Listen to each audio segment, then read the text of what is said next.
Hello and welcome to the Real Women, Real Purpose talk show live in the On Purpose Woman magazine and global community Facebook page. I'm Ginny Robertson, one of the hosts of the Real Women, Real Purpose talk show, and I'm also the founder of the On Purpose Woman global community. My guest today is Rev Dr Nadene Rogers, and we'll be talking about stoking the flames of peace. So welcome, Nadene. I'm really looking forward to this conversation today. I am too, Ginny. Thanks for having me. And it's going to be a continuation of what we started talking about for the last 10 minutes. So I know. Yeah. Too bad we didn't have the play button going on that. Huh? But before we dive into this topic, I want to tell our viewers more about you. Rev Dr Nadene Rogers is the interim minister at Columbia Center for Spiritual Living and inspired by the vision of a world that works for everyone. As a New Thought leader, she teaches practical spiritual strategies to ignite creativity and cultivate a deepening commitment to grow, to grow lives rich in the spirit of generosity, respect, and inclusion. Compelling and solution-oriented, Dr. Nadene advocates for the power within each of us to procure lives of freedom. I love your choice of a word there. We'll talk about that, I hope. And so we are talking about stoking the flames of peace. And, you know, as we chatted a little bit before we hit the live button, we scheduled this to talk specifically about something called a season of nonviolence, which we will. And world situation has changed drastically since we scheduled that conversation. So we're going to be talking, let's talk first about the season of nonviolence. I'd like to know more about that and what it means and why it's important. Sure. Well, the season for nonviolence was a is a grassroots movement that was created 25 years ago between Association Global for New Thought organization and Gandhi's grandson, Arun Gandhi, the Arun Gandhi Institute. You know, he follows and carries on the work of his grandfather. And it represents the date of transition of Gandhi, which is January 30th, and Martin Luther King, which is April 4th. So it's a 64-day educational, media, and grassroots campaign, as I said before, dedicated to demonstrate that nonviolence is a powerful way to heal, transform, and empower our lives and our communities. So it doesn't matter what community I may be in, I always like to bring attention and awareness to these 64 days, because as we see, based on your introductory comment, there's always something going on in the world that causes us process about what is ours to do, brings us back to that, and how do we remain sane and advocate for something called peace when everything else in the world, whether it's our internal world, life circumstances, global events, right now it's everything, seems to paint a completely opposing position, and therefore brings us into this idea of, I guess I just have to flow with it, go with it, and manage and survive. It brings us back into those, you know, primordial feelings of, yes, just survival. Now, you know, in this day and age, you know, the saying is, don't just strive to thrive, rather, not just survive. And so in situations like this, how do we do this? So I think it's perfect that we're talking about this based on what now has recently occurred in the world. It is. So can you say a little bit about the kinds of things that happened during this period of 60 days and how people might get involved in participating? Oh, sure. You know, I think a lot of your listeners are on the spiritual path. They're probably very well aware of Centers for Spiritual Living, which is the mother organization that Columbia Center for Spiritual Living is affiliated with. There's also Unity. We're very close to Unity. So if you go on either of those websites, those main organizational websites, Unity, you'll look for Unity Village. There are a number of programs happening. There are articles, blogs, videos, on topics such as, in fact, we're doing one on March 12th. So that's coming up really quickly. We have Reverend Rafe Ellis and his wife, Deborah. Now, Reverend Rafe is a transgendered man. He is on the Diversity, Equity, and Inclusion Commission with our global organization. And who better to talk about inclusivity starts with me. And so his wife, who has been his wife through all of this journey, is a licensed practitioner, prayer practitioner. So they're going to give a 3-hour workshop. And again, what is ours to do? What does this mean? What does inclusion mean? So we have a number of events happening. You can go on our website calendar, www.columbiacsl.com/events, and look what we've got coming up all the way till April 9th. And another one that's really exciting is a community labyrinth walk at Bon Secours Spiritual Center in Marriottsville, Maryland. And it's going to be done for peace, of course, from a place of inner peace. We're going to walk for justice, equanimity, and inclusion as one community. What's the date on that? Because I would love to go there myself. That's April 2nd, April 2nd. 9:30 in the morning, Great. 9:30 to 10:30, we estimate. Thank you. Thank you for that. It's exciting. You're welcome. Bon Secours is such a beautiful space. I love the space there. Well, I So wish I could be there live, but you know me, I'm online from Canada, so you are. you'll have But to you'll walk be for there. me. You'll be there energetically, I'm sure. I'm sure. Let's go back to this idea of what is ours to do. So how do we determine when we look out at the world and we see it however we see it, or we feel it, and we can easily get caught up in some of it? And how do we then decide what is mine to do? And I think you have this idea that there's really one main thing that is always ours to do, don't you?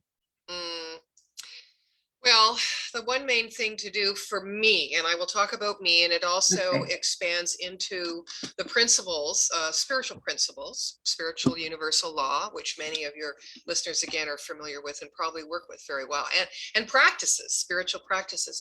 It's constantly recentering yourself in the idea that peace exists already. It is the nature of being, the nature of the universe, the nature of creation, the power back of all life we see and we don't see. That nature exists as our true nature. So what is ours to do is to constantly bring our mind back to that truth and practice that truth. So what does practice mean? Oh gosh, it could mean so much. Practicing peace means literally being the energy of peace. It's not looking for it. Be peace. Well, yeah, I mean, Gandhi said it. We don't need to reinvent the wheel here, but we often forget about that. It's so simple. We grab stuff intellectually, but we don't learn, we don't take the time to do our work to embody it. And that's where spiritual practice comes in. And it's not always easy. We say, oh, there's no time to do this. Well, then what's the consequence of that? The law of cause and effect. If you're not going to cause a creation of the quality of your life and time management and decision making, and the way you treat yourself and others, to preempt the busyness of the chores and the work that you need to do out in the world, right, which often we get our value from, then you're going to keep getting what you've always got, right? So the other thing here, I think that, you know, in our prior conversation is about standing for something. Now, in order to create peace within us, we need to understand what our values are. And oftentimes our values are interrupted by the world view. Not our view of the world, but the world view becomes our view. So we have to be the ones to disconnect. And I don't mean just every once in a while when we get fed up, like you said earlier, oh, I got to turn the TV off, man. I don't want to hear about the news. I need to recalibrate my energy. But what do then? We dip right back into it. It's like this vicious circle, this vicious pattern, and we're seductively attached to chaos and crisis and drama, right? As opposed to, hey, listen, it is a lot more stimulating, and a lot of us come from that in our lives, and we relate to it. We actually identify with it. So it also helps establish and affirm the identity that we believe we have of who we are, as opposed to completely disengaging Doesn't mean don't know what's going on in the world. You can do that, but disengage from the energy of that. Don't take it personally in the way that it has power over you, but take it personally in the way that how does my consciousness and my deeper, the quality of my consciousness, the deeper belief of my, my core subconscious mind contribute and feed this? How does it stoke this tumultuous, chaotic, tragic or tragedy that is happening in the world, as opposed to the peace that actually already exists as the nature of all life from which it was first created.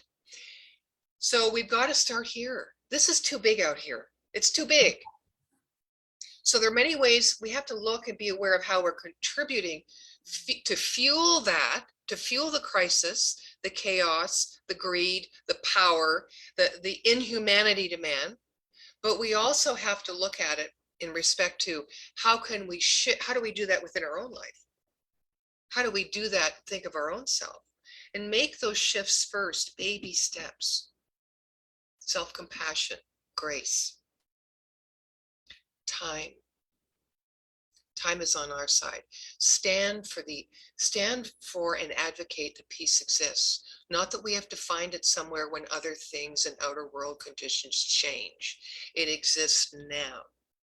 So you either can stoke the flames of peace, or you can stoke the flames of war, chaos. What are you doing? So you have to understand what your values are, and then you have to stand for them. No matter what's going on, we've all had an opportunity to practice that in the pandemic, right? There's always something we can practice it in. And people say, well, how do you stand just for something when all this other stuff, I wanted to say use another explicative, but I can't do that, is going on. And I say, well, you just choose. It's not easy, but you choose. And you're going to be one of the minority and not the majority. Do you create your identity? We all do. But how do we create it? From what consciousness, right? From what belief system?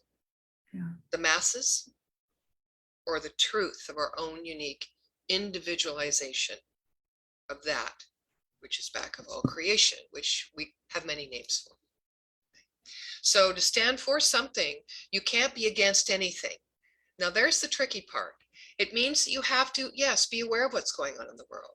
You have to not turn away and put your head in the sand about, devastation and the shadow of the world.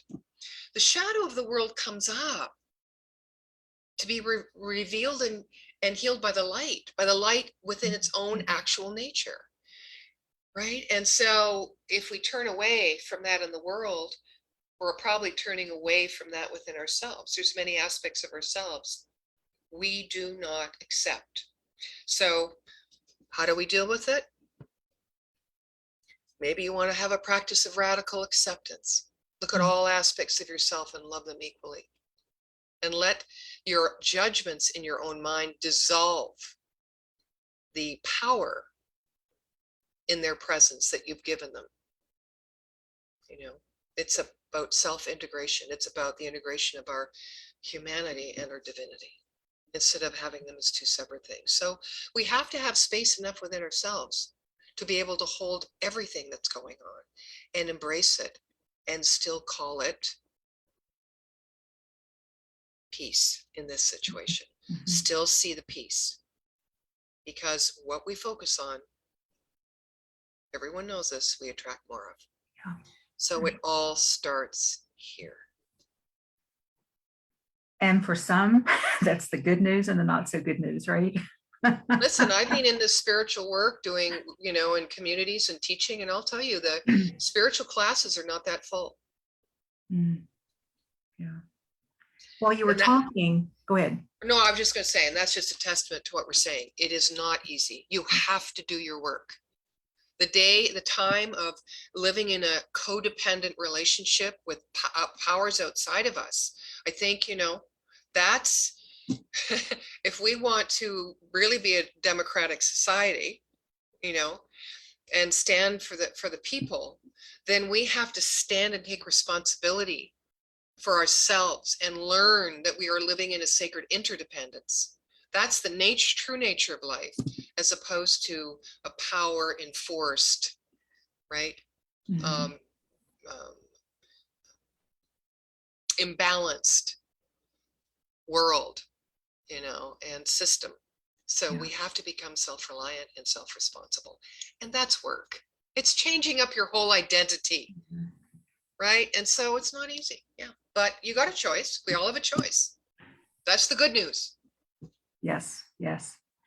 And while you were talking, I was, hearing the words that I was thinking while you were talking, and things were coming. Yeah, I know this. I've been aware of this teaching for over 40 years. I've been immersed in it, and it's always been there, no matter how it's looking. It's always been Right. there. Right. And it is still simpler sometimes to just throw up my hands or to commiserate with someone else, because we talked earlier, there's something juicy and kind of addictive to that, having this camaraderie around chaos, this camaraderie around just what we view as really negative things. It's kind of like gossip in a way. It's like, we're going to gossip about the world events, and then I know you're on my side. And so I noticed that sometimes when I've just been sitting and just watching. I mean, how many more ways can they tell me what's going on, right? Right. But that next person, oh, see, and that feeling of, oh, but I'm on the right side here. And you're reminding me there is no right side. There's only peace. Well, yes. I mean, I know it's kind of a far-reaching idea, especially with what we've all experienced, which hasn't drawn us more together, I don't believe. I think it's Yeah. torn us more apart, actually, no matter what the media has tried to tell us. Mhm. And if we choose to believe the media, and I've had these conversations with people in not this particular spiritual community, but I would just say my overall circle of influence. And even in this group, people are arguing for these media outlets as opposed to these media outlets, and these ones carry the truth, and that's hogwash. And I'm like, and they're arguing that it's right. And I said, do we really know? Mhm. If we're going to still live our lives based on what we believe is right or wrong, based on the information we've been fed, then we are cause to our own effect, right? And it's tough. I mean, um, like, for instance, I think when we stand for something, I'll give you this example then, in this particular situation we're in, we stand with people everywhere who are standing for peace and protesting violence. We stand with people everywhere who are praying for all leaders and all governments, right? Not just one leader and one government. We stand with people everywhere who dare to grieve the use of violence as a means to attain dominance and economic security. And we stand with people, and I'm sharing these particular words. These are from our spiritual leader, Dr. Edward Villiers of the Centers for Spiritual Living, in a call to prayer. He furthers to say, we stand humbly with people everywhere who can look to their personal and national history of complicity in violent means without losing courage or hope for a better world. We stand with people everywhere who help in times of crisis and who refuse to celebrate death, innocent or otherwise. Our spiritual work is the embodiment of oneness. So obviously we are called to embrace that peace exists. As above, so below, as within, so without. They're through many texts for a reason. I don't even know what to say next. You just kind of gobsmacked me here in a really good way, or God smacked me. And I said G-O-B, but maybe it's more like G-O-D. God smacked me, yeah. Because I buy into what you're saying. It's not news to me. What is, I guess it's hitting me at a different place today. than it ever has, because I've never had this intimate of a conversation with someone. I feel like it's only you and me talking here. Other people may be watching. And so it's just like it's almost like a next plane living. It's a without elevation. I don't, you know what I mean? It's like, it's over here a little bit, maybe. Instead of, there's just something very different about it. And you have anything else to say? Because I'm at a loss right now. Okay. Oh, yes, I'm a minister. Now let's just keep going here. I'm never short of words. I want you to feed me now. Oh my God. Everyone else will get fed as well. Here's another little tip that might help. We also need to kind of adjust our relationship with worldly conditions, right? I said earlier, don't give them power, right? But look at them as factual. They're undeniable. Things are happening. It's not like spiritual bypass. Oh, there's only good. Well, no, when people are losing their lives and they're dying, when one power is trying to take over another, others, it's never good. It's never good. But look at the facts, recognize the facts again, but don't give them power, because all facts, all conditions, including our own lives, our own being, our own body, our own core belief systems, are temporary, right? They're temporary. They're subject to change, right? So we don't have to give them as much power as we do over our lives. So understanding that the facts that we see, whether it's in the Ukraine, whether it's the pandemic, stats, whatever's going on in the world, or in our own particular life, rather, are the effects of something that's gone before. So when we keep trying to fight on the world, on the world, or in the world on the level of effect, we're not going to create change. Change only comes when we move into the consciousness that caused whatever beliefs or the mindset or the core beliefs that ended up through many iterations and cycles, ending up as the invasion in the Ukraine. But if we keep going, this is the problem. That's not the problem. It's the effect of something that's problematic, which means a belief system that moved on down through the relative minds of many human beings who have their own filters to eventuate in the desire for this goal, which we're not going to get into our many ideas of what the goal might be. And this is part of that process. I would also like to say that in order for, and let's not talk about a new world order. Let's just talk about a higher order of being, of living, of oneness coming together, actually of peace, being the outcome. Things have to break down so that they can come together. It's called chemicalization, actually, and reconfigure themselves into a higher order of expression in life. And I look at, and I don't think it's spiritual bypass, I totally believe that's what's happening. And it's always happened. If you really stand back here and kind of hold everything,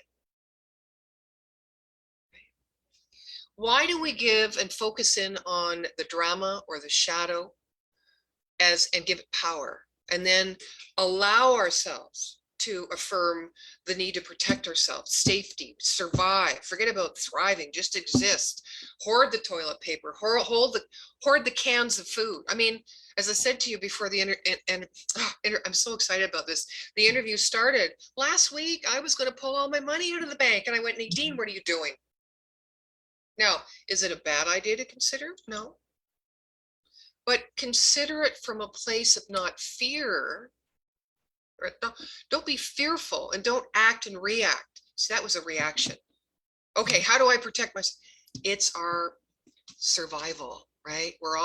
We all know how to survive and manage. And I'm sure for many of us, we think that's what the world is coming to again. But what about the nature of life? What about the goodness at the heart of man, no matter what their minds may be causing them to do? What about that? So that's why we stand holding the man that gives the last order to move the invasion forward, holding that heart of goodness, not condoning what happened, right? But holding the heart of goodness, the heart, the love that begets the inspiration, that begets the connection, that begets and brings us together with our brothers and sisters in humanity to, yes, understand and honor the diversity. It's not like, oh, we're all one, we're all the same. No, we're not. If you think that, then you're never going to, you're never going to be able to accept all the aspects of life and hold them with honor and sacred dependence as sacred complements to each other, as opposed to, opposing forces. If this is a world, if there's a principle of wholeness and oneness, then it's all together in this beautiful sacred circle. Nothing's outside of it. So then how do you see that man who gave that final order?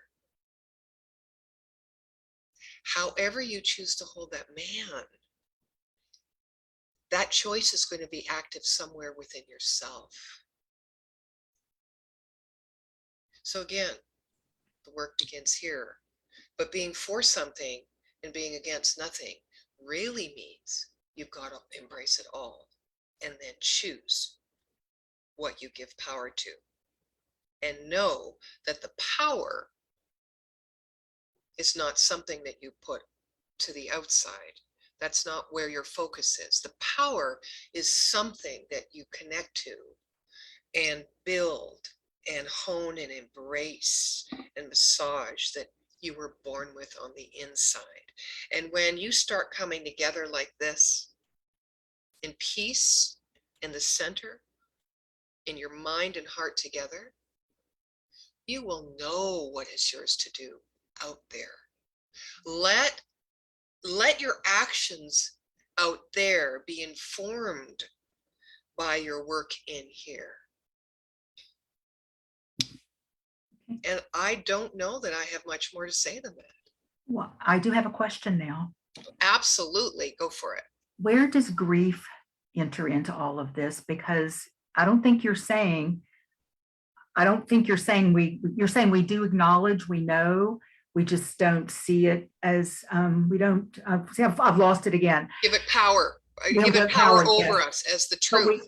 But we also don't stuff it down and pretend like it hasn't affected us. So how do we handle the grief that we're feeling, or the That's a beautiful question, Ginny. And if you avoid anything that you're feeling, you're not going to create inner peace, right? You're not going to have that.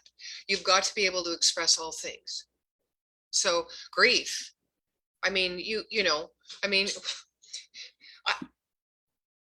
instead of avoiding grief, which most of us do, we need to call it forward. And so I don't know what that might look like for you. Maybe it's looking at things in your past that you have never consciously completed or come into harmony or rightness with, or acceptance of. Maybe it's a relationship. Maybe it's a past job. Maybe it's a parent who fell off the pedestal. Maybe it's a partner who you feel betrayed by, or in our line of work, could be a minister that you feel betrayed by. It happens, right? Yeah. Yeah. And so maybe you need to bring those up. Maybe it's a practice, bringing them up to mind, because you're not the same person that you were when those things happened to you. And it didn't happen to you. So here's another big piece. Life doesn't happen to you. It happens through you and as you. So just to look at anything and think it's isolated, nothing ever happens in a vacuum. Everything is relationship. And so whatever you might be carrying that you didn't come to conscious completion over, that you need to revisit, to bring up and reveal to the light of truth now with who you know you are, realize that you participated mostly at an unconscious level, but you called it in. like the world calls things in, things happen in order to reestablish world order and harmony, right? So it reestablish, reintegrate all those pieces within yourself that you have denied or suppressed or have judged, or all those pieces in your life you don't want to talk about because you feel shame about. Everything in order to create peace needs to be brought to the light. And this is a practice. So if you just practice it, breathe. And if the situation in Ukraine or the so many families, maybe your own, where you have had a parent in a long-term care facility that died without you by their side. How do you reconcile something like that? You do have to keep coming back to it. You have to feel it. Feeling and expressing your feelings is that little bit of release more. Little bit. Will you ever forget it? Will you ever feel joy about it? Hell no. You will not. You will not. But that's not the point. The point is, how do you create more peace about it inside of you? How do you not